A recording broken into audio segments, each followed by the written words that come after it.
everybody? Happy Friday, and what a good Friday it is. Welcome to the Grit and Grind Show. I am your host, Daniel Ball, and today we are going to be talking Week 1 United Grid League season recap and Week 2 predictions. Got a lot to unpack, a lot to get to, and I can't do it alone. So I got some friends that are going to be joining me, Cassie Martinez, Byron Malum, both from the broadcast team. They're going to be hopping on, and we're going to break everything down from Week 1 and then give you our insight and predictions for Week 2. But before my friends join me, the Grit and Grind Show is brought to you by the Middle Game Performance Coaching. If nerves, pressure, or overthinking are stealing your game day success, the mental game helps athletes, teams turn practice into performance when it matters most. Beat the nerves, own the moment, and book your free game planning session at tmgperformancecoaching.com. Jesus One Apparel, empowering men, women, and children to take a bold step in their faith by living the message of John 16:33. Jesus won and continues to win each and every day. Chinook Seeds, whether you're on the field or in the boardroom signing deals, Chinook helps you get the job done. 8 flavors, mild to wild. Go to your local gas station, grocery store, convenience store. Go to the snack aisle, pick up the best sunflower seeds in the game. It is super regional college baseball action. I know on other shows on the podcast network, we're heavy into it. And the best way for us to celebrate these super regionals and watch it live or watch it from the comfort of our own home is with the greatest seeds in the game. And finally, Old Dominick Distillery. Experience 150 years of tradition in the heart of downtown Memphis, from bourbon to vodka, whiskey to gin. Old Dominick's got you covered. Stop in today for a tour or just to pick up your favorite bottle. And with that, the bills have been paid. I can keep the lights on for another day and another show. So with that, help me welcome on my friends, Cassie Martinez, Byron Malum. Cassie, Byron, how we doing? What's up? What's popping? Happy Friday. Awesome. Happy to be here, man. Thanks for having us. Good, everybody. Hey, Cassie, Daniel, what's good, baby? I hope everybody has their tea on deck. I got my little green tea right here, or if you're a cup of coffee drinker, if you're of that sort, pour you up a cup, sit back and enjoy. I'm ready to rock and roll. How you guys doing? I was hoping to have some of that distillery stuff that Daniel was talking about, or some sunflower seeds. I don't have anything to offer over here. Oh, there we go. I'll have to bring some samples. I got a lot. We're very blessed over the past few years to have some really good sponsors for the podcast network. So I'm willing to share, just to let everybody take in the vibes of Old Dominick Distillery and Chinook Seeds, you name it. You can have it. But, before we get into this, the last time we were all together, Byron. Yes, sir. The Knicks were in control, and this will be the only time that we talk about the Knicks. Right now, I knew it. I felt it in the force that you were going to come over here and give me some ribbon. Go ahead. And since then, they have not only did not make it to the finals, they have now fired their best coach they've had that's done anything for them in a decade. I ask you, Byron, as a Knicks fan, and I don't want to go too far down the rabbit hole here. Yes, understand. What are they doing? Like, it's not the coach's fault, is it? Wow. It's been tough. I've decided a long time ago that I was gonna go down with the ship like the Titanic. Hence my delusion that I displayed in the last show. I don't know, bro. There's a number of things that went wrong. If we're gonna speak honestly, we got to do some sports talk before we get into grid, or after we get into grid one day, Daniel. But man, we first of all, you're not gonna win with a little man, pulling the show. We all know that, really. You need somebody, as we see what's going on right now. And our brother Cat, has some deficiencies, even though he plays at a high level. But we'll be respectful because he has put in some work. Coaching adjustments, How are Knicks fans feeling about Thibodeau, though? Like, that's what I want to know. Man, that's a tough one right there, because Thibodeau's old school. He's not going to change. And those guys from that era, they don't adjust. You are part of the blueprint. We don't change our blueprint. And the game today requires adjustment. But on the other hand, who's better than him out there? Don't tell me about Luke Walton or whoever else you got. Salute those guys, but it's a tough spot we're in, brother. It's a tough spot. We're gonna have. Is looking a little soft. Yeah, I can tell the wound is still fresh, so we'll leave it at that. But just know, I didn't forget. I didn't forget about the old Knicks. It all went left when those rabid, crazy Knicks fans that are like, I don't know, from the last 10 years, and they threw that trash can at that kid that had the I don't know if you heard about that. It went super viral. When I saw that, I said, we're getting far too ahead of yourself. You can't go around beating other like fans of teams. You can't throw trash. Oh, the Pacers fan. Yeah. Man, that dude. He ended up picking the game. Like, come on now. Byron, God don't like ugly, man. It doesn't, man. You can't be ugly and expect good things to happen. Oh, my God, bro. But let me get to it. Let's pull up the graphics. Let's start unpacking a little bit. Obviously, week 1 of the United Grid League action had a lot. We had storylines that we talked about. We had what ifs, what could, what should. But inevitably, we now have what has happened and what has transpired. So over the course of the show, we're going to do a few different things. We're going to recap week 1. We're going to talk about individual performances from that week, surprises and impacts, all from week 1. Then we're going to transition into week 2 for the back half of the show. We're going to talk match format. We're going to break down the Ascend match format. We're going to talk storylines and matchups for week 2. We're going to talk predictions, and we're going to give our X factors, and then we're going to wrap it up and call this a day. But let's get into this. Week 1 had the storylines. They had a lot, and I'll start with you, Cassie, just being on the floor, seeing all the action. You and Byron both, but when you look back at week 1, what are some things that are takeaways or memorable moments or just shocking or surprising to you? Week 1 was quite a week. The standout thing in my brain was how not only dominant the Sharks were, but how badly the Wild lost. I don't think anybody really saw that coming. They DNF'd multiple races. Tom Soroka got injured. Who also got injured? I'm trying to think. Henderson. Always. Kawika Henderson. Something. Yeah. His hip. And Chris Matos never played because of injury, right? I think he was on the bench, I think. Yeah, Chris Matos. Sorry, he was supposed to play. He got injured jumping up for a photo. Cool guy, though. I met him.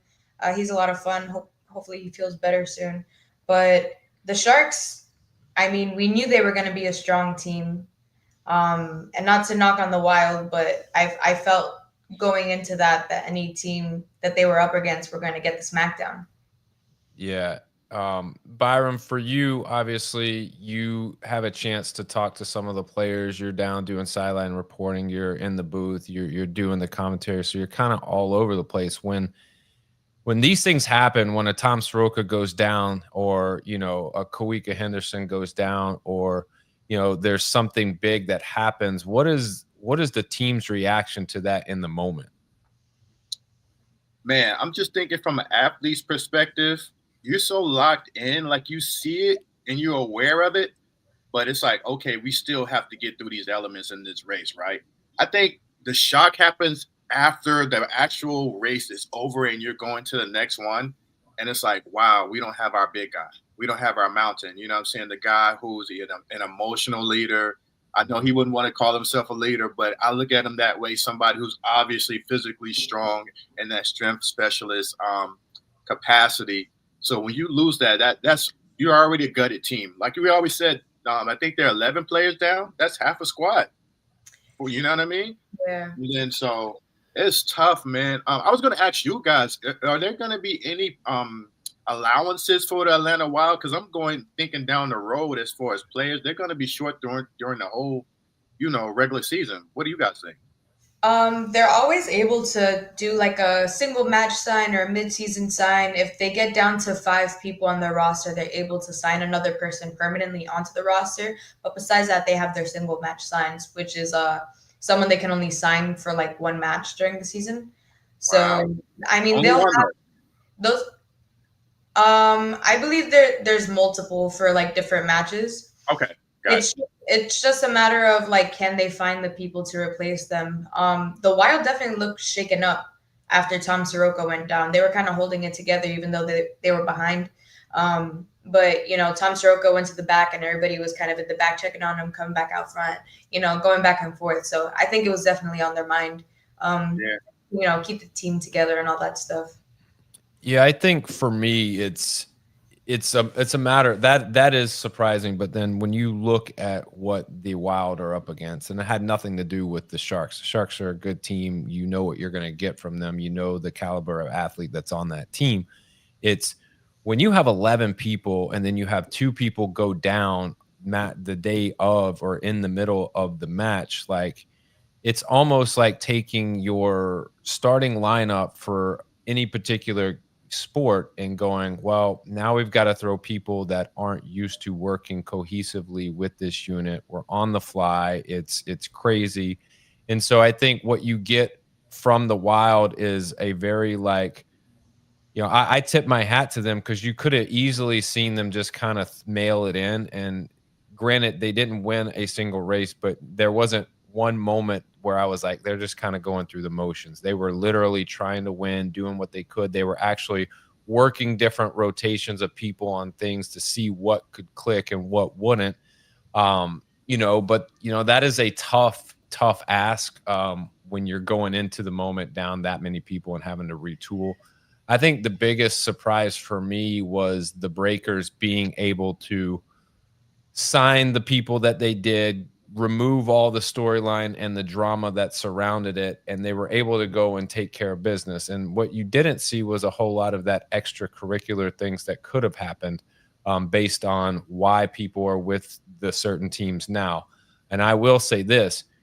I think the Venom had a very, very good showing. I think, in my opinion, that match was one of the most competitive and one of the best matches that, when you look at it from a statistical standpoint, those 2 teams, I think, are 2 very good teams. And we'll get into all the reasoning why I believe that. But I do want to ask about the atmosphere. Cassie, you had a chance to stay at home and be in the Miami area, the Miami International Fitness Expo, where we had this. What was the atmosphere like for week 1? It was a lot of fun. I think having the first match in Miami, it's a lot of the first times that a lot of people get together. It's like some of the Sharks, a lot of the Venom didn't even meet each other before then. And there's no better place than Miami, she said biasly, but it's a lot of fun. There's a lot of things to do. It's just one of those things where it's like, oh yeah, like we're in Miami and I'm meeting all these people. I think the teams look like teams and it was so much fun. I think there's never been a season that not even just like from a chemistry standpoint, but just from a like, let's go get that. Like everybody's so hungry and nobody's here just for like oh yeah, like we're just here to like, play and get some clips for Instagram. That'll be cool. Like, no, like everybody's here and like there's some dogs and they are hungry and they are on their leash and they went in. So it was really, really, you felt it. You felt it during the national anthem. Everybody's locked in. That's my moment that I get to like kind of like see everybody's faces and take a look around and see the crowd and everything. And people, we have a pretty good grid community down here too. So we have a good amount of people that come just to watch the sport. Whether they know people from other gyms or they're people that used to go to that gym and they just like the sport of grid. So it was a lot of fun. Nice. Byron, what about you? You get a chance to come out of New York. You get to go down South Beach. I mean, what was the weekend like for you? What was the because I know for both of you, you had outside of grid, you had some personal things that you were close to happening at the expo. So that's pretty cool. So tell me about that. Oh yeah, it was totally awesome for me. I had for the first time I was able to bring my family down, my wife and my daughter, man. and they had been looking forward to go down there. It was my daughter's first time in Miami. She's been looking forward to. She has this idea about what Miami is. So what Miami is. So I said, all right, let's go down there. And we got there, man, and then they got a chance to see Grit. And there was one player that she was really impressed with, because I really wanted her to see, what her dad is into, and to see some really cool things, and have some really good, amazing core memories when it comes to like action sports and the stuff that I do. And from the Tampa Bay Brigade, Hannah Bissett, is that how you pronounce her last name? Yeah. Mm-hmm. One of the smallest players on the grid. And she was out because I think they had the first match. And she was doing practice. She was practicing, just, doing her thing. And my daughter was like, yo, she is so small, but she is so amazing. I cannot believe she's my height. And she's a grown lady, and she's doing all these flips. And she was just so impressed by Hannah. And I think she came over and said, hey, or whatever. And that was just such a cool moment for me. And then we had a moment where we were crossing the grid to meet, the commission, everybody, Ruby and everybody. And the Atlanta Wild were like, and they were locked in. They didn't care who was around. And they were like a herd of animals, just like, and my daughter was like, oh my God, these are crazy. And I was like, yeah, they are locked in. And man, it was just amazing for me to see them see that. My wife to see that. It was just like, wow, this is really amazing. And yeah, man, that was just the main part about it. But before we leave, and I forget, I want to shout out 2 players from the Atlanta Wild. Do you mind, Daniel? No, go ahead. Yeah, of course. Matt Cable and Sydney Wilson. Those 2 players put on a show from the first day. I'm talking about carrying the team, especially after Tom went down. Sydney carried mad races. And I think there was one point at the end of, I want to say, the triad. I think it was a 315 clean that Matt was trying to get up. He couldn't quite get it, but you could just see the energy and just trying to lay it out all on the line for the Atlanta Wild. So again, salute that weekend. Great experience, and shout out to the Atlanta Wild. Keep pushing, baby. Absolutely. Well, when we look at the scores, the Breakers pick up an 8-point win, 20-12, 16-point win for the Sharks, 23-7. The Brigade pick up a 4-point win against the Palms, and then the Lions pick up a 9-point win against the Bandits. Cassie, when you look at the scores, does anything surprise you as far as like maybe the deficit or how close or just what the scores were and what the story was based on those scores? Yeah, I think I already touched a little bit on the Wild and how big of a deficit that is, and it's going to be really hard to overcome that. I was not surprised by the Brigade versus the Palms. I thought that one was going to be pretty close, and it was also a really exciting one to watch, just because it was a lot of give and take, and it was really competitive, just like the Venom and the Breakers were. It was really close. And maybe the point differential doesn't necessarily reflect that for the Venom and the Breakers match. But as far as finishing the races, the Venom were always maybe, 3 seconds behind, which is, always the best part of watching, that 4th quadrant in any race is how close they are to getting to the finish line. And when they're super close, like just like reps apart and things like that. The Venom did have people missing from their roster that I hear that they're planning to be there for their next match. And the Venom feel really confident that they're going to be able to like overcome that. So we'll see how that happens. But the Bandits, I was very pleasantly surprised at them as well. I knew that. Well, I didn't know. The last time that we had this show, I was saying, oh, the Bandits are a new team. They look kind of slow, whatever. They totally know what grid speed is. They totally made me eat my words. And it was a lot of fun to watch them. I think the Lions didn't have the dominant presence that I was expecting either. But not to take it away from the Bandits. I think the Bandits did miles better than I thought they would. But the Lions didn't really deliver the way that I thought they would either. Yeah. Byron, for you, obviously, point differential matters when it comes to playoffs and seeding. But after week 1, when you look at some of these point differentials, do you think that we're in a good spot to have a close playoff race, or we're in a spot where, I don't know, this might get out of hand and point differential may not even matter after this second week? Good question. I think it depends on where you're at. It's kind of like what Cassie mentioned. I like where the Palms are at right now. They are -4, not Yeah. bad. Middle of the pack. You know, the Venom are right there, right there. You know, it could go either way for them depending on what these next regular season and weeks go by. So with those two teams, they're in a decent spot. You know, some things they want to tighten up, as Cassie mentioned. But I do think we have a top four. I don't want to speak on it yet. You know, we'll go. I guess I'm assuming later on the show. Um, but it's shaping out pretty much how you might expect it to be, with a potential to be a surprise there. Because I'm gonna tell y'all, I made a mistake coming out of the gate, and that Fort Lauderdale Lions squad, I forgot that they combined with the Aces, and they got some star power over there. They got some athletes that could really, throw a monkey wrench, in the plans of those Sharks over there, and even Tampa Bay. So we're gonna see. Yeah, it's going to be interesting. I think we'll get into week 2, but I think week 2 is going to be telling as far as separating the top 4 or the top 2 in each conference, and really give you a solid top 4 and solid bottom 4.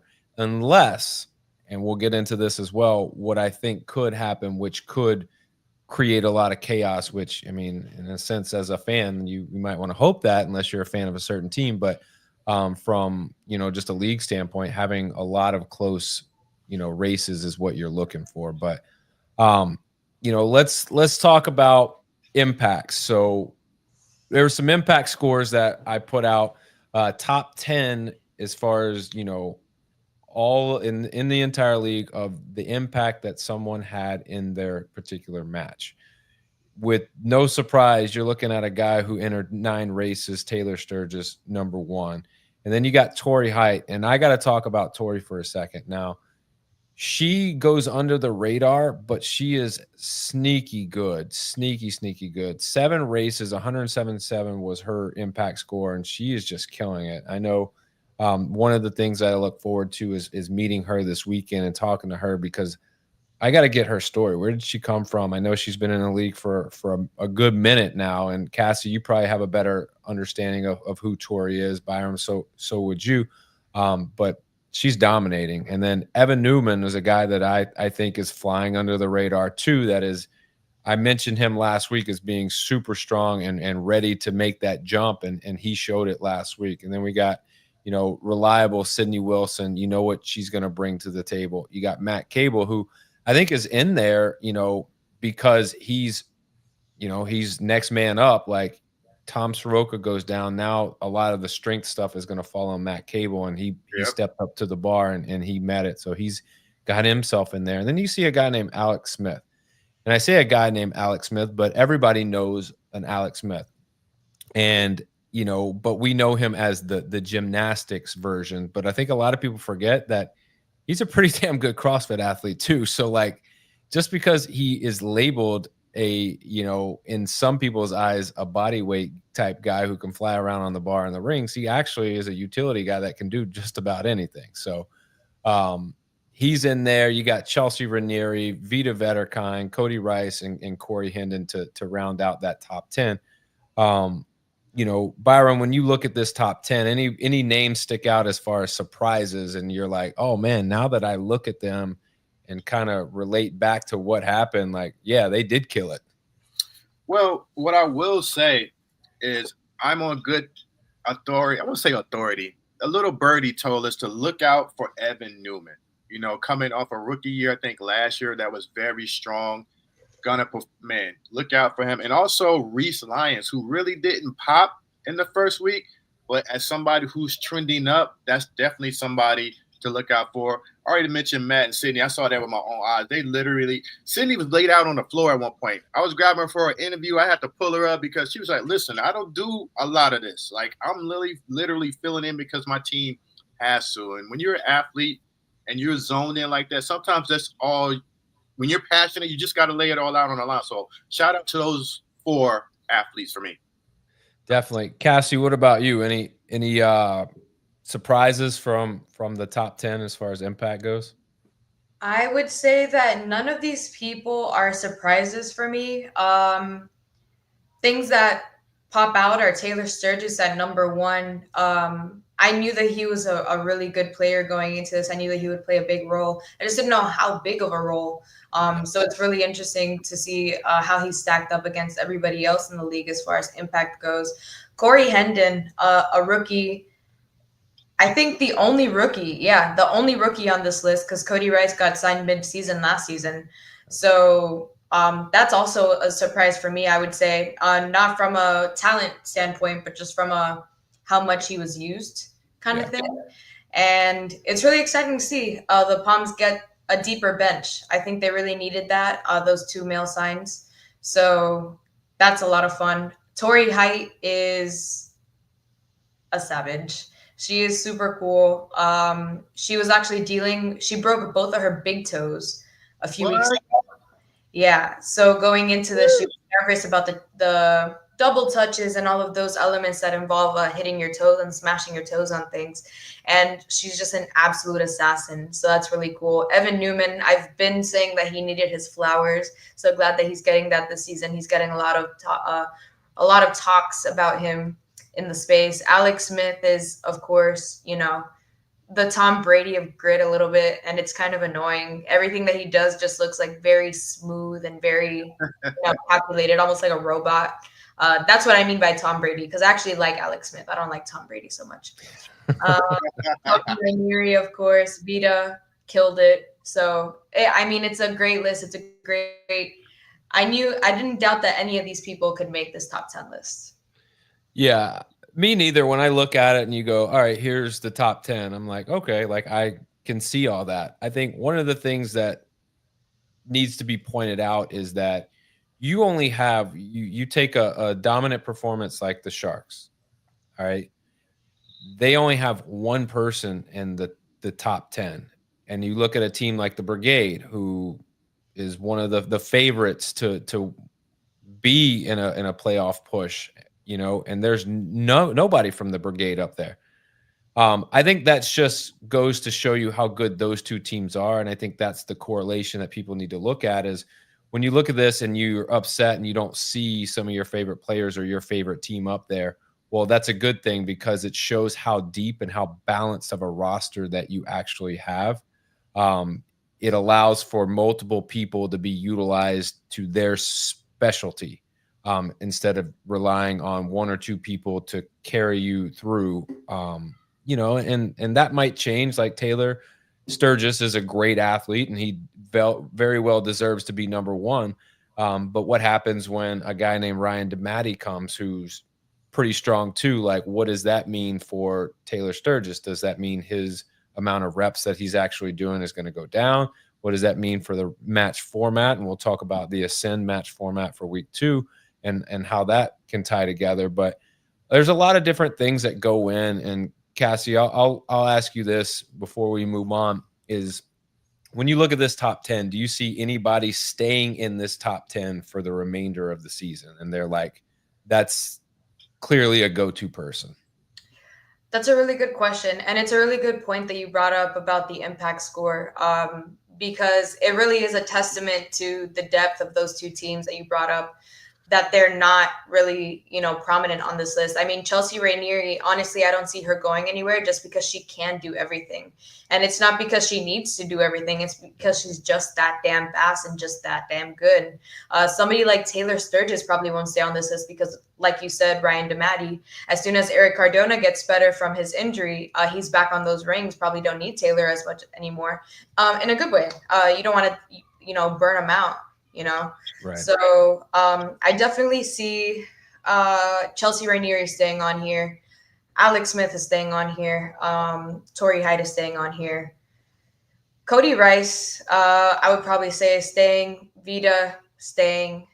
But people like Matt Cable, once Kawika Henderson is better. I see him, maybe dropping down a few. Sydney Wilson is a great star player as well. So I don't know. It's a tough one. It's just going to come down to the match formats and everybody getting over their injuries, because there's a few teams on here that are more showcased just because they haven't had their full roster. So It's going to be interesting to see how that plays out. And Yeah, you bring up some excellent points, though. It's definitely a lot of fun to look at when the numbers are put in front of you. Yeah, definitely. And like you said, I think it will vary from week to week depending on the match format. But when you look at a encompassing, like, season wide impact score list, I could see 5 of these 10 players still being up there every week and being, tops of the league when it's all said and done. Um, but looking at something, and I don't know if you guys had a chance to look at this, but this was put out by the league, and this is the individual times for each individual race for last week's matches. And in bold, you'll see who had the fastest time. And it kind of gives and sheds some light on actually who the faster teams or maybe the better teams were in this match, as opposed to like the winning and the win loss record, because they don't necessarily correlate. Because in partner forward, you're looking at the Palms, who lost, they have a top time, and then you look at the Sharks, who have 1, 2, 3, 4, 5, 6 top times. So it kind of like you can see why they won as dominant as they did. Um, but one thing that I did is I went through and I looked at all of these and I ranked them. I said, okay, well, let's see who the fastest was overall. And if we were to rank them based on the amount of time it took them to complete each of the races, and you totaled it up, the Sharks would still be in first. The Brigade and the Breakers would be kind of tied. And so you would have a 2A, 2B situation. The Venom would be fourth, followed by the Palms, the Lions, the Bandits, and the Wild.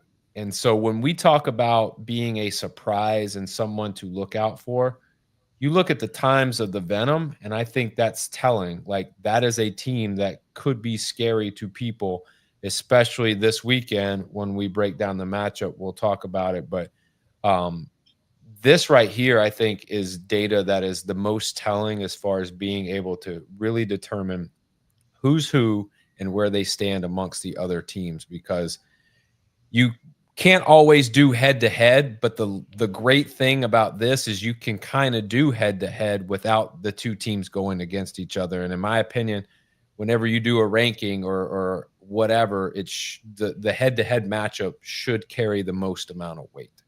And so this right here is something that I now have, and as power rankings and stuff go forward, this will be something that I'll try to utilize as long as I have it. But when you look at this, Byram, what does this show you?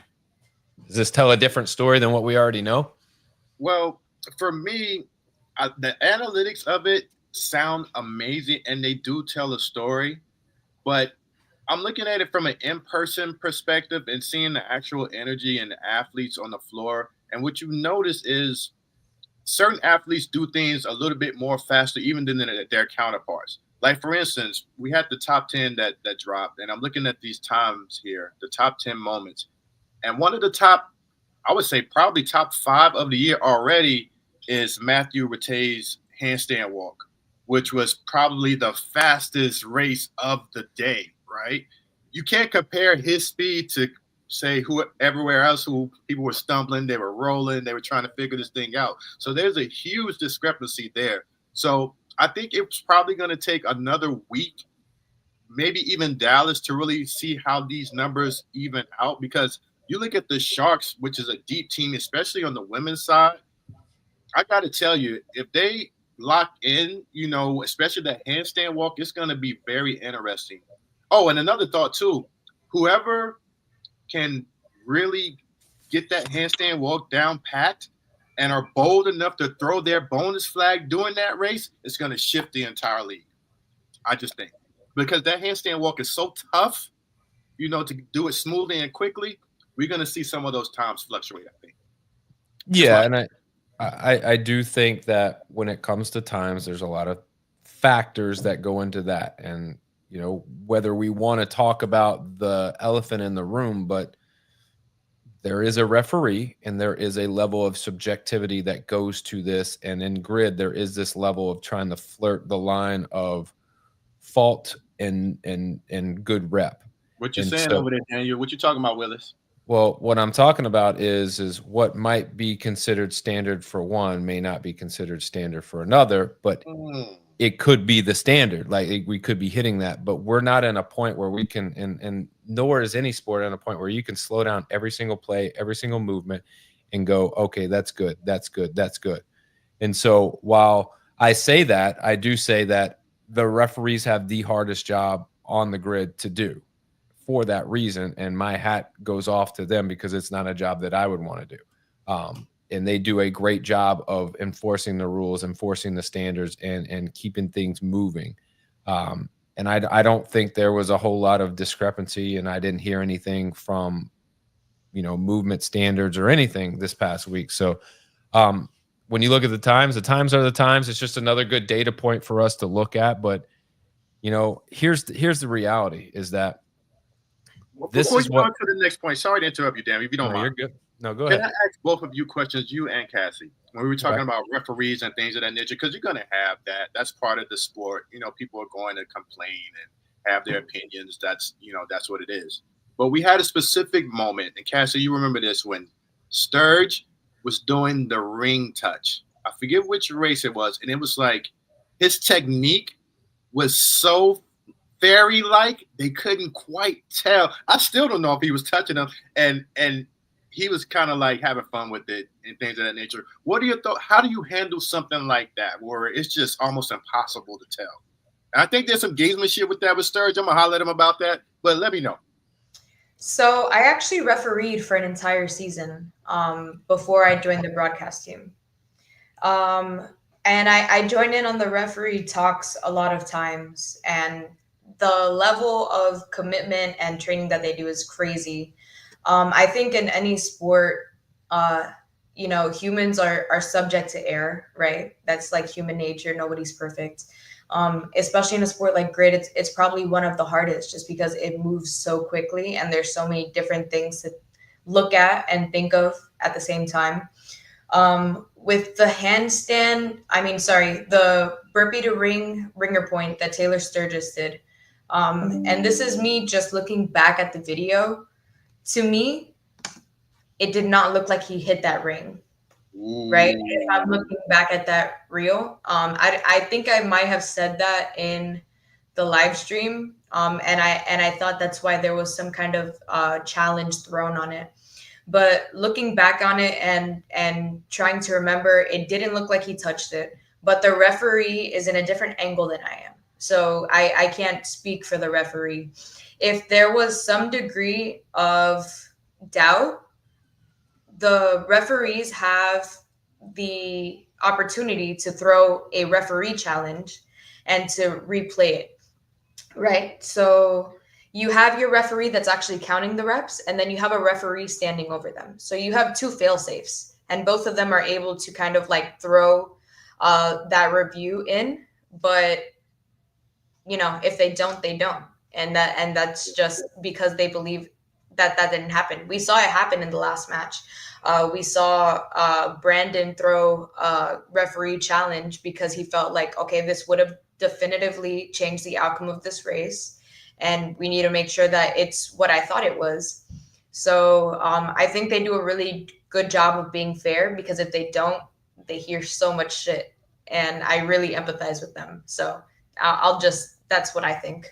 No, that's very well put. And, it's hard you can sit back and criticize, and you can sit back and go, man, it should have been this or that. But until you're actually in a referee's shoes, you don't know how hard it is. I do want to bring up some points. Jason, CrossFit Media, what's up, Jason? Said the Sharks still would have been beating the Bandits on the male triad despite the fast handstand walking when you look at the times.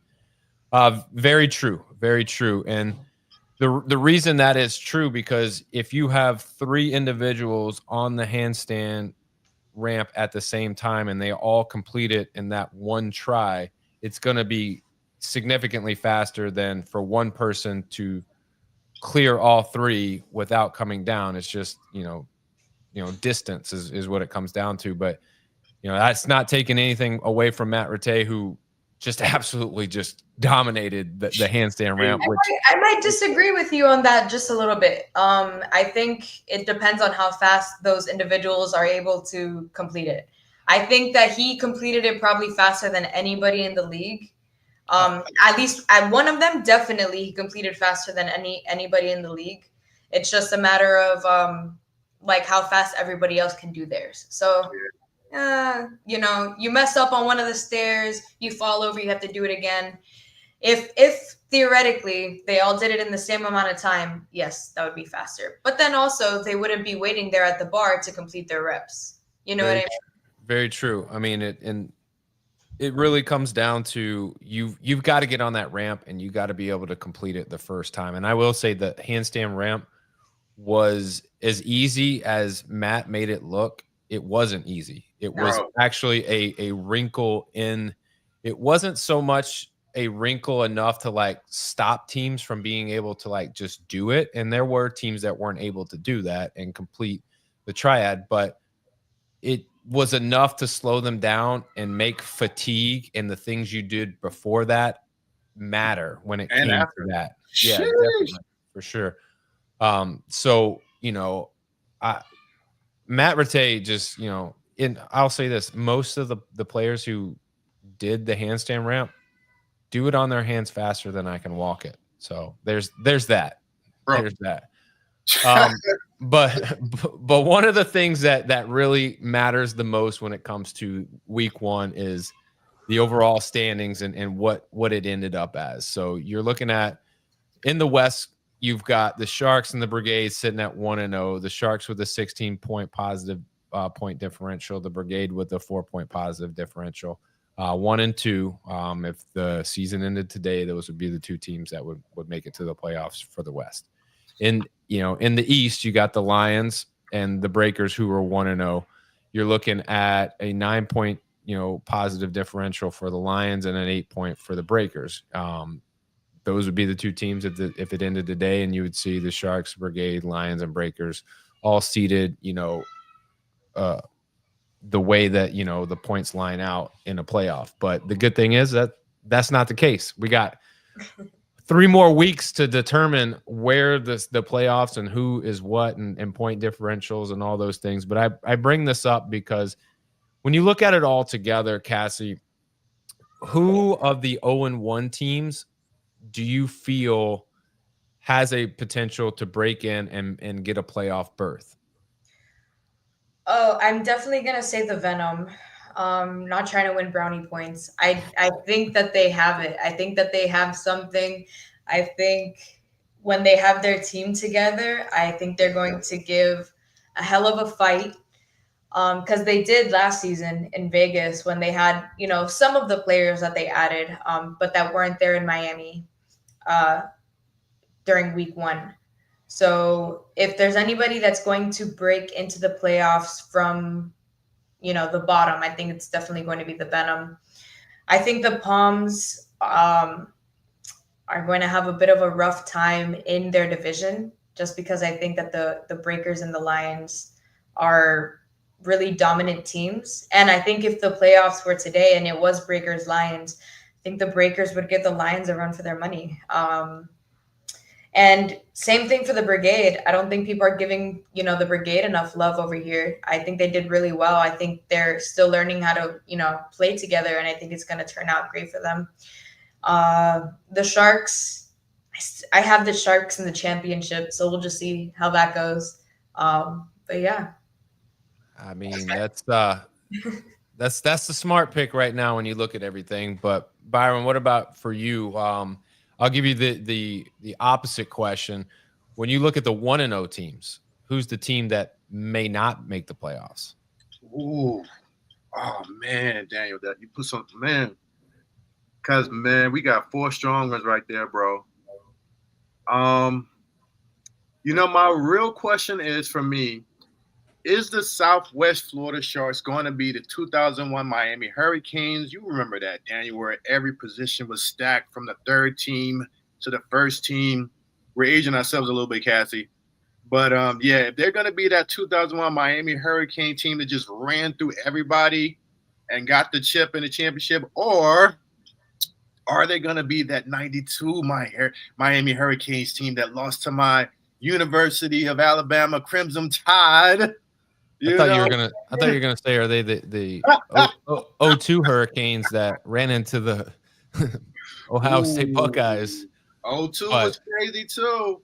02 was crazy too. You could also say I said I wasn't gonna bring them up, but you could also call them, if that happens, the 2025 New York Knicks. But I mean that's neither here nor there. I know that was a little. See, he's gone. That was so good. You're grimy when the flesh is still not healed. The problem is I say these things and we're all gonna be face to face this weekend, so I gotta watch what I say because I ain't trying to fight nobody. That's the truth. No, it's okay. I'm just gonna gather this data, and I'm gonna find out who your team is. We're gonna talk shop on another time. While we're grid.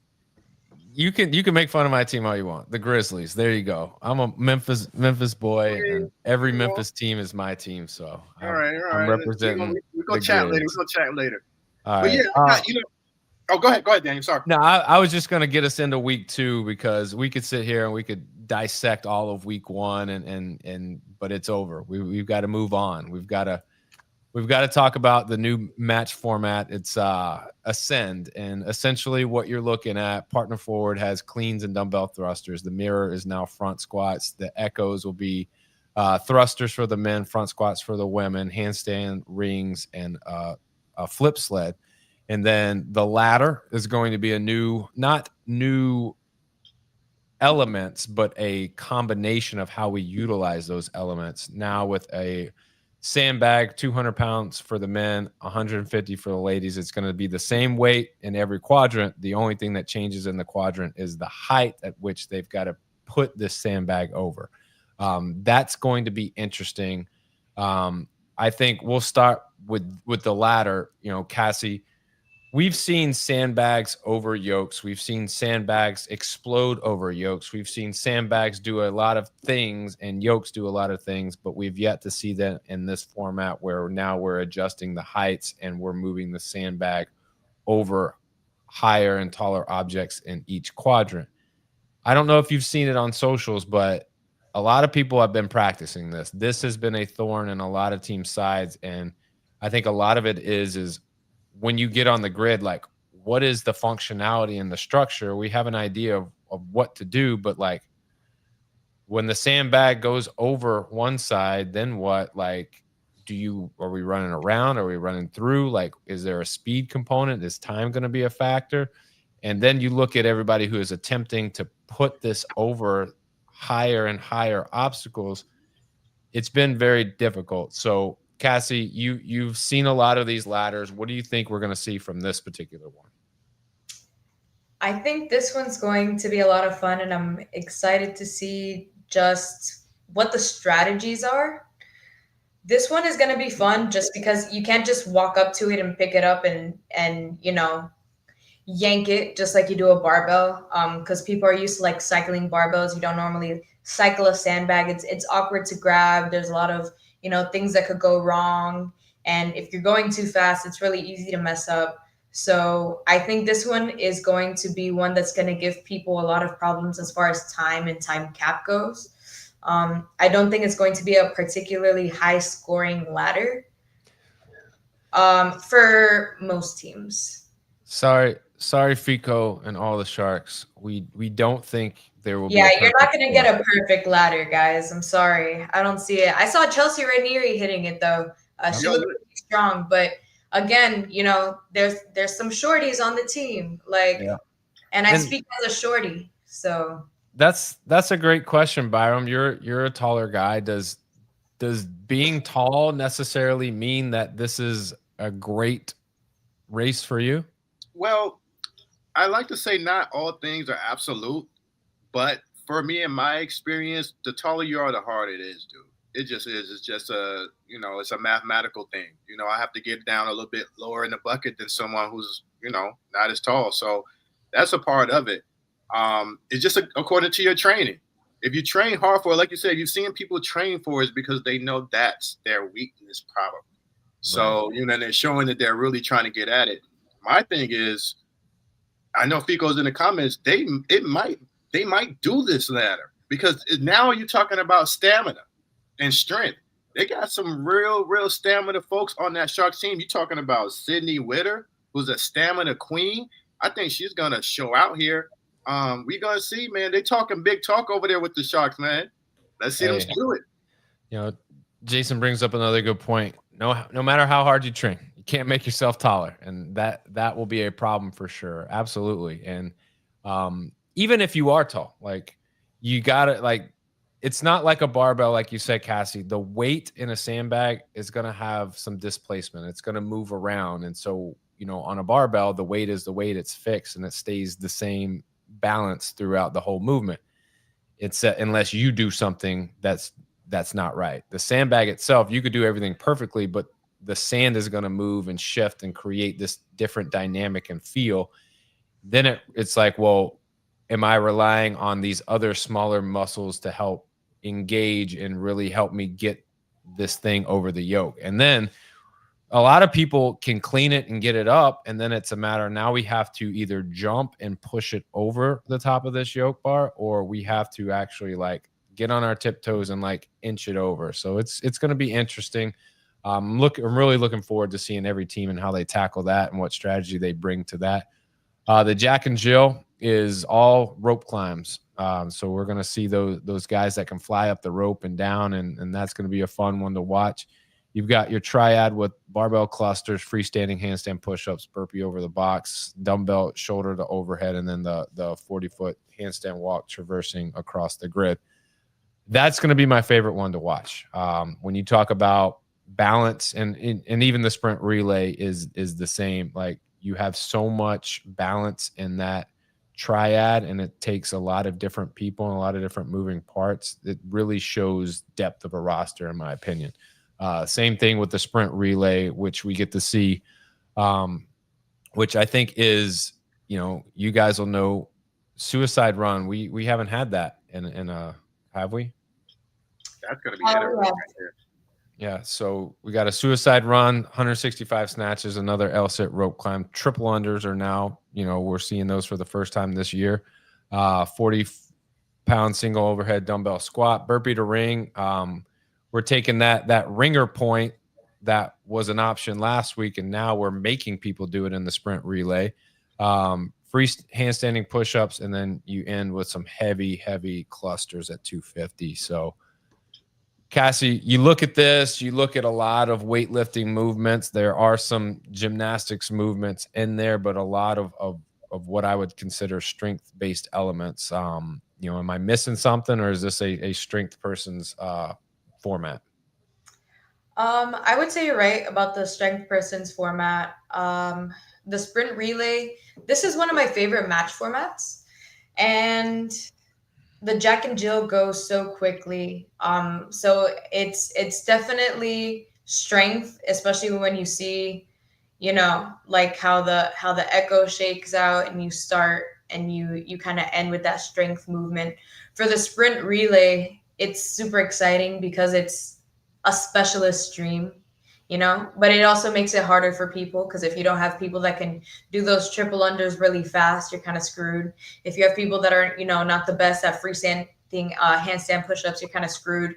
It's not kind of like the last match format we saw that, okay, you can kind of get like the next tall person to do the burpee to ring touch. It definitely takes very specialized skills and specialized people. So this is what makes this match format a lot of fun. Definitely. Byron, what about you? What are you excited to see? What race in particular, or what element? Well, I think you mentioned earlier, you were mentioning about depth and when would this become a factor. I think, and because of your depth, you can have certain players specialize in certain elements. I think this is going to come into play coming up here in Tampa. Again, I'm looking at the top teams, the Brigade, the Sharks, and the Breakers, man. They have interchangeable parts that could go either way. The strength specialists unite. We're just going to see who has the best technique and the best transition. That's what it's going to come down to. I could say all the names. We've said all the names. Now they got to put it all together. So let's see who is locked in on their particular, element. Let's see if they can go get a win. All right. Well, that's what everybody wants to know. Where do we sit with all this? What are we looking at? Predictions, and let's break it down. 10:45, June 14th, Tampa, Florida, Valor Fitness headquarters. We've got week 2 of the United Grid League action, and kicking it off is the Palms taking on the Breakers. Cassie, I'll start with you. Who you got and why? I have the Breakers. Going for the Breakers, I thought they looked like a really strong team. I knew they were going to be a strong team going into week 1, and they were just really competitive. And it's not so much that you know the Palms are a bad team. I just think that the Palms have more holes than the Breakers do. I don't think they're as complete a team as the Breakers are.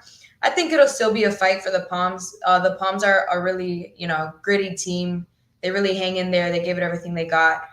Briley Hanson's an amazing coach and motivator, and I love watching her screech on the sidelines. But definitely the Breakers, in my brain, already won this one. Definitely. Byron, what about you? Who you got? Yeah, I'm gonna keep it short and sweet. I'm going with the Breakers as well.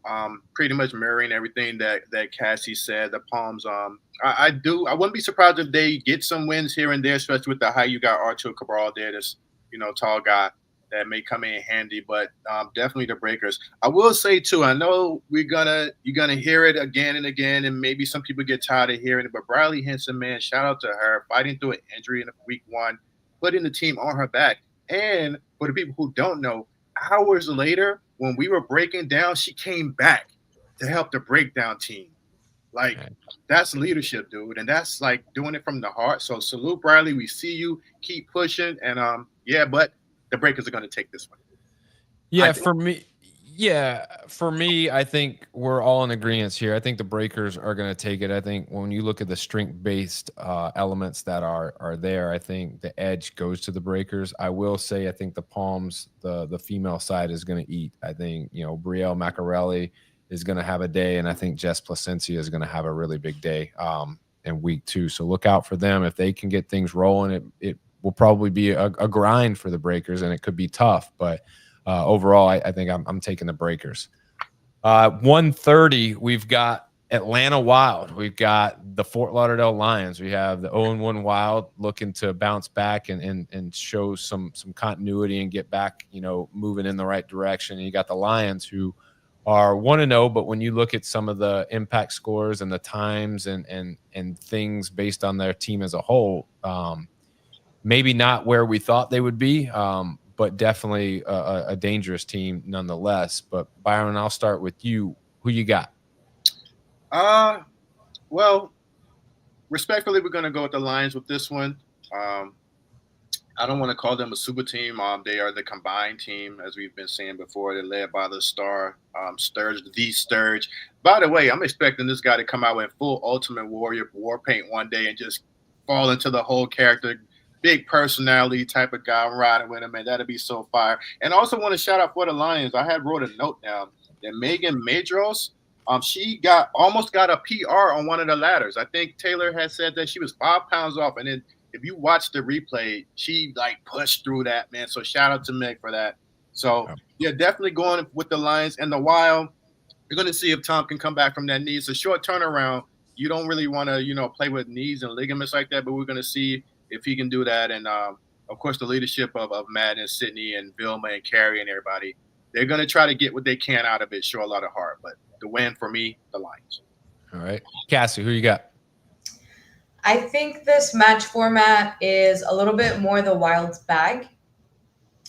But I'm still going to take the Lions. I think it's going to be a little bit closer. The Lions are, as I said, just a little bit more utility. I think the Wild, fare better in strength-based match formats. So I think the Wild will give them a fight. I think it'll be really close. I think the Wild will maybe, not get too many more points added to their deficit. But I'm going to give it to the Lions. The Lions just need to give a little more. I think I'm not seeing what I think a lot of people were expecting from this team. I'd like to see them get a little bit hungrier. Yeah. Yum, yum, yum, yum. I like that. The Lions need to be hungrier. I see where you're going with that, I Cassie. like that, Cassie. For me, I think it's the Lions. I just think right now the Wild, and don't get me wrong, I think the Wild could go out there and put on a show and beat the Lions. But if I'm being honest with what I've seen, I don't see that yet. And I might get 3 races into this match and want to change my prediction from the Lions to the Wild, but that's not how this works. So I'm going to go with the Lions, but I could easily see the Wild this week, making me eat my words and go, we've figured it out. So you can go ahead and start penciling us in for some things, because we got this. But yeah, I'm going to go with the Lions until I see that. The Brigade at the Bandits. Byram, who you got? This is a little interesting for me. I remember speaking on the Bandits before. When they first came in the league, my thing was, how are they going to adjust to the grid speed? Seeing how everything is in real time and real fashion. And I won't say to my surprise, but I like seeing how the Bandits approached it. It looked like when they first started, they were just trying to make sure they did everything correctly. But over time, they got more comfortable. They got some players over there. But I am gonna go with the Brigade on this one, just because of the sheer talent. I feel like if they played according to their expectations, they should be able to get this win. Just looking over this roster here, I want to shout out Dalton Herrera for becoming more than a solid utility player now. Like, that dude could pretty much do it all outside of anything super crazy heavyweight. He's going to be an all-star coming to his own. And shout out to Marissa Oxenford for winning her ringer point, which was super crazy in the first week. Yo, she, totally dominated. So they got some players that they can plug and play that are going to perform at the highest level. So I'm going to go with the Tampa Bay Brigade.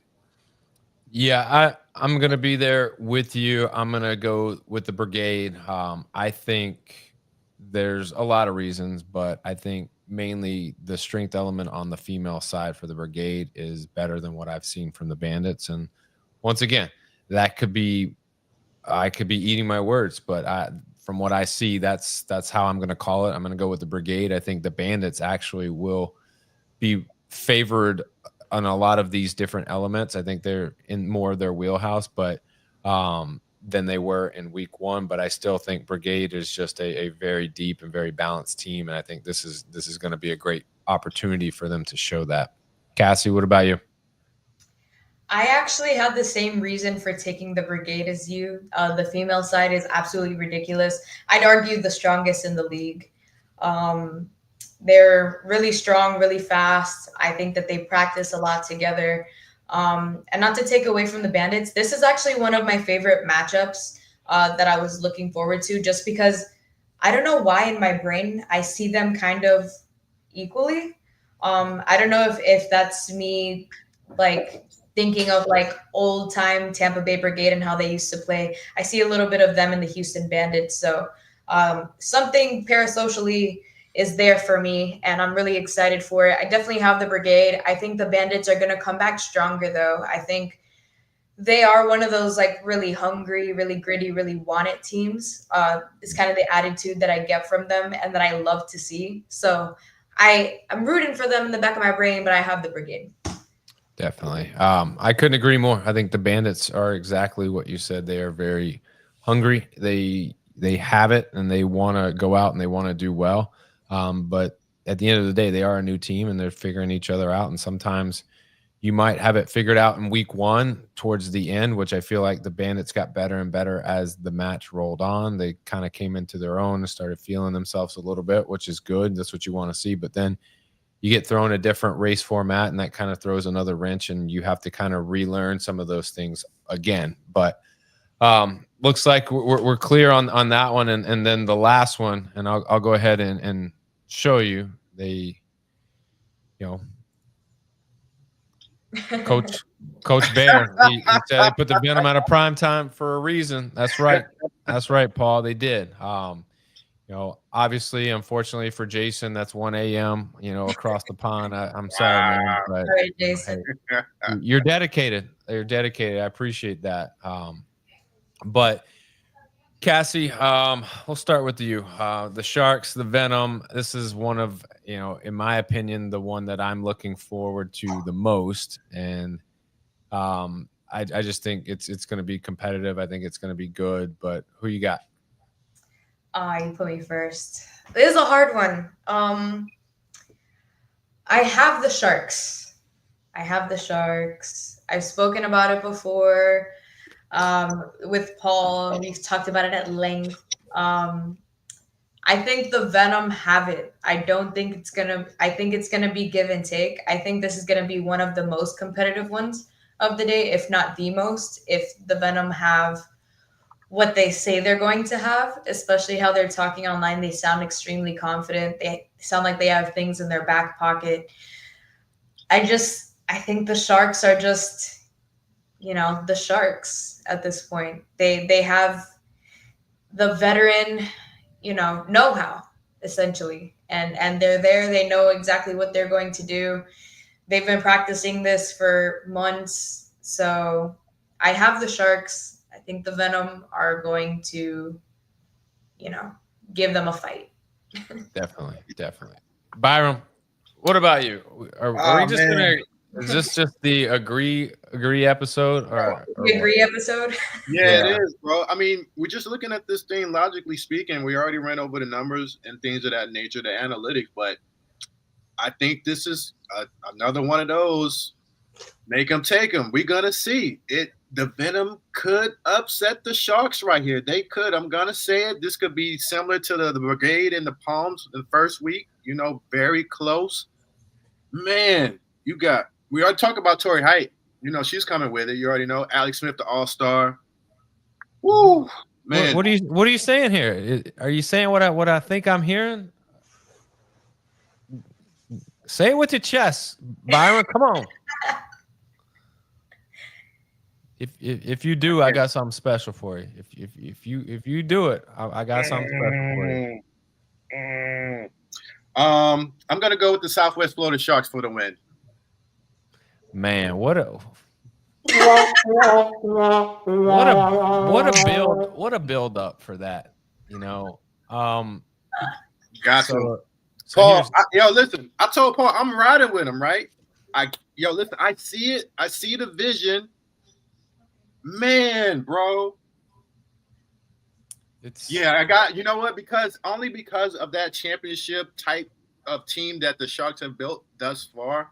I think that's going to prevail in the end. Just a few better players, a few extra better players. I think that'll win out in the end. But I would not be shocked as I punk out here on my who I'm choosing here. I am definitely going with the Southwest Florida Sharks. Gotcha. So for me, what I would need to know is more information from the Venom. And what I mean by more information is I need to know if Wes Kitts is in this match or not. If he is, then okay, that changes things. Why do you say that? He's not, because he's one of the strongest guys I've ever seen. So that matters to me. There you have it. And so with that, is how healthy are the Venom? I know they're nursing some injuries from last week, and I know that they weren't full strength last week, had to do some things, and I don't have the answers to that. And maybe that's something that strategy is there, and maybe that's going to be close to the vest, and we're not going to get to know that until we show up next week and find out. And because of that, I am going to take the Sharks. So I'm not going to pump up the Venom to take the Sharks, but I will say that if the Venom are healthy and they're 100%, I would take the Venom in this match. It's one of those things that it's so hard. If the Venom have, who they say they're going to have, it changes things. But if they show up shorthanded at the last minute like they did last match, that they didn't know that like some of the people that they needed that were on the schedule weren't going to be there, it would have been a different story. Now, if that happens again, they're kind of screwed. But if it is complete, this is one of those match formats that you really need your specialist there. And if you don't have your specialist there, you are screwed. And there's no way around it. And it's another DNF. So you kind of really need to. I just feel from that perspective, the Sharks are the more whole, complete team. Yeah. Artur, I couldn't agree more. Where's Wes? Free Wes. That's Free a nice Wes. Sure. I mean, look at Artur. Like, like he's Very dapper. He makes it look like he's living on the beach, but Corporate. Artur, we know where you're at. You're not on the beach. We know you're in Georgia and Atlanta, just hanging out. No, I kid. A shout out to Artur. He's very supportive of everything we do. There it is. That's the new hashtag. Free Wes. Free Wes. But with that, let's wrap this thing up. Let's give one player or two that you think will be X factors in these matchups this weekend. Cassie, I'll start with you. The Breakers and the Palms. Who's the person that we're looking out for? I already got my boy Evan Newman. Been shouting him out all season, all off season, all last season, ever since I saw him. That's my dude. I think he's gonna do great for the Breakers, strength wise. For the Palms, Cody Rice. I think Cody Rice is a great player. He gets overlooked because he's just fast. You barely see him on the grid. Cool dude. Dude too, I think actually, now that I see him in the comments, I think he's gonna do good on that sandbag thing. He's gonna throw it over. Really tall dude. Absolutely. Byram, X factors for that matchup. With the Breakers, I'm definitely going with Evan as well. He's on that list. He's that guy. So we're going to look for him to continue. I'm looking for Reese to pop, of course. Alyssa Martinez, I love her. She goes crazy. So hopefully this will be her time to shine this coming this weekend. And for the Palms, I'm going to go with Brett Harry. I like how he was throwing that sandbag. Let's go, Brett. Yeah, I'm going to go with Brandon Schiffer as well. I think he's going to show up and show out as he always does. So those are my guys. Gotcha. For me, I'll make it simple. I think it's going to be Alyssa. Yep. Alyssa for the Breakers, and then give me Chess Placencia for the Palms, being the X factors for them. And then for the Wild and the Lions, I'll go ahead and give you mine. For the Lions, I was super impressed by this lady and what she was able to do. But Trisha Davis, shout out to her, crushing it. I think she is an X factor for the Lions. And then if you want me to be real honest, I think it's easy to go with Sydney Wilson for the Wild. But give me Vilma. Give me Vilma Gray. I think she can do a lot of different things. She's going to do some anchoring and some stuff. She's going to be maybe not the person that's going to get you the most reps throughout the match, but I think she's going to get you the most important one. So give me Vilma. Cassie, what about you? I had Sydney for the Wild.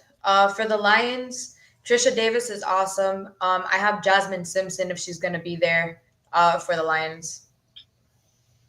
All right. Byron. I'm the same. Vilma or Sydney for the Wild. Wild card, of course, Matt, he's going to hold it down for the guys. But Jasmine, if she's going to be back for the Lions, she's going to be fresh and raring to go. And then, of course, you got Eric Cardonia. I'm looking for that guy to show out. Absolutely. That brings us to the 4 o'clock matchup. The Brigade taking on the Bandits. Byram, I'll start with you, man. X factors for the Brigade and the Bandits. Well, for the Bandits, that's a good question. I'm still learning the team. I'm gonna go with the crowd favorite, John Young. I'm gonna still rock with my guy JY. So he can keep doing his thing. Sophia Davenport is a name that I think we should look out for as well. And are we going for the Brigade? I'm going to see if Dan Ty is going to step up a little bit more. I think he was solid in his debut. But I think he can perform a little bit better. I think he was just getting his feet wet, trying to see what's going on out there. I think he's going to perform a little bit better. And also Hannah Bissett, the little firework, lightning strike. She's a beast out there too. Yeah. Dan coming, obviously having to travel a long way to get here and being his first experience with the team on the grid, did a remarkable job. He did a great job. You could tell like it took him a minute in that first match or first race to go, oh, this is how we need to be moving. This is the speed. But once that was over, he was a well-oiled machine. He fit in really well with the team. So, I think he's got it figured out. He knows what he's going to do. But for me, Cassie, I think for the brigade, Jocelyn Williams is the one. And then for the Bandits, Lauren Olson really surprised me. I knew that she was a very good athlete, but seeing her on the grid, seeing her impact that she had on the grid, it's easy to pick a John Young and Matt Rattay. I almost think you got to mention Matt and John together. It's almost like they're a tag team. But the house and the brick house. Right. I'm expecting them to do well, but I think Lauren Olson is the one that we should really look out for. But Cassie, when you look at the brigade and the Bandits, who are the players to watch? Jocelyn Williams was the first one that came to my mind for this match format. I was thinking Rebecca Rouse initially, but I think Jocelyn just has a little bit more size on her.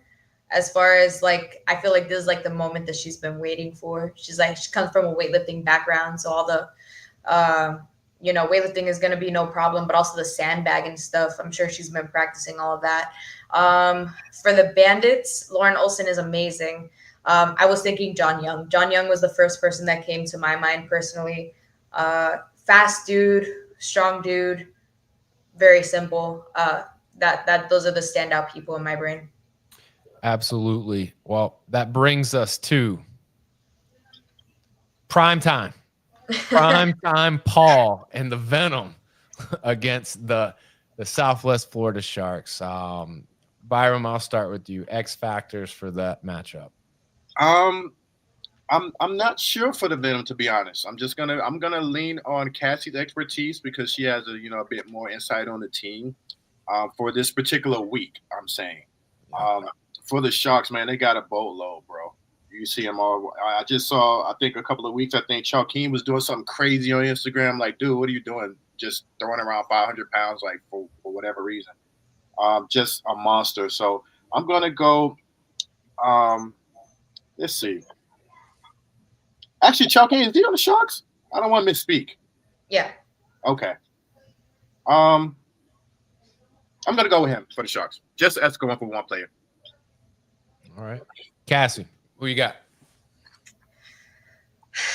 For the Sharks, I think of strength. I'm thinking fast. I'm thinking breezy lanes.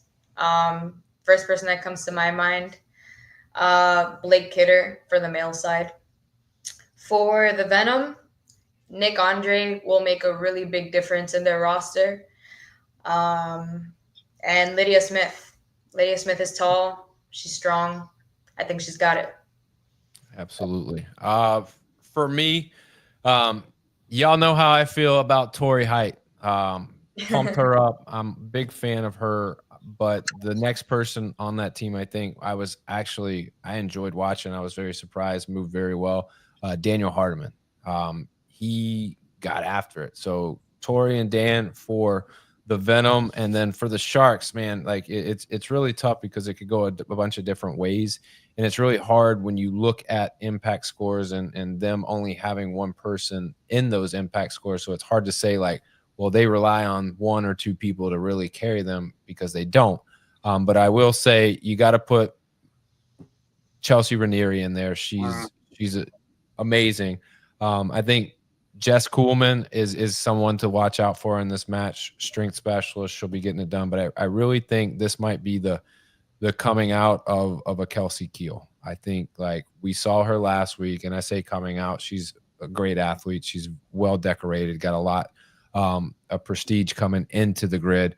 But I think we're really going to see her put on a display this week. So those are my X factors. Those are our X factors for week 2 of United Grid League action that takes place on June 14th at the Tampa Valor Fitness headquarters. Friends, it's going to be a blast. I'm looking forward to great action, and man, who knows? We might have the standings turned upside down. I'm seeing in the comments there's some things that are going to be ready. So just make sure you, as they say in Jurassic Park, hold on to your butts. That's all I'm going to say. So Byron, before we bounce out of here, man, anything you want to plug or promote? That's not necessarily. Well, I could actually. So what I'm going to be doing, I will not be in Tampa this week. So we're going to have to hold off our meeting, Daniel, would soon come. Doing some reconnaissance at home. So I'll be doing that. What I'm looking to do after Dallas, I'm going to lock in on playback again. Cassie, we got to bring you on playback, girl. It's going to be amazing. I want to do a mid-season, replay of maybe the top 2 best races. And we're going to get just a gang of people, of teams. I want to get, 10 more people that can come in the room and just have fun. You know how we did it the first time around. So Playback TV, folks, keep on the lookout for that. And that's my main baby right now.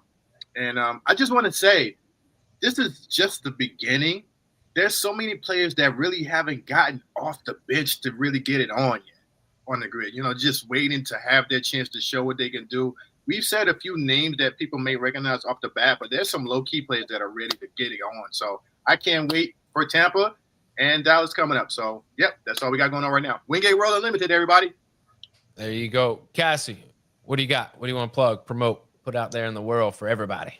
I want to plug that if you ever have anything that you want to talk about or be highlighted on the commentary, I won't know that unless you tell me, and I'm free to, talk about whatever you want to talk about, as long as I know what's happening. So feel free to hit me up with any insider information that I will obviously keep a secret. And I'm looking forward to connecting with more people this year and learning, all the insides of your team so I could talk about it a little bit better. Absolutely. Obviously, you got the Gridlock podcast. Check that out. Subscribe on YouTube, Instagram. Hit Cassie up if you want to go on the show. You want to talk to her. You want to interview. Obviously, you got her show. You've got the Grid and Grind show on the In Off the Bench podcast network on YouTube. But friends, I appreciate it. It's been a blast. We talked about a lot, but now it's time for all the talk to be put to the side and actually the athletes to go out and show out. So appreciate y'all. I'll see y'all in 7 days, 8 days, something like that. Hey, the countdown's on. We'll be here in Tampa. It'll be fun. We'll check it out. Remember, June 14th, Valor Fitness, Tampa, Florida. Get your tickets. Come show up. Or if you can't make it, head to YouTube, United Grid League. Follow the action, live stream every event.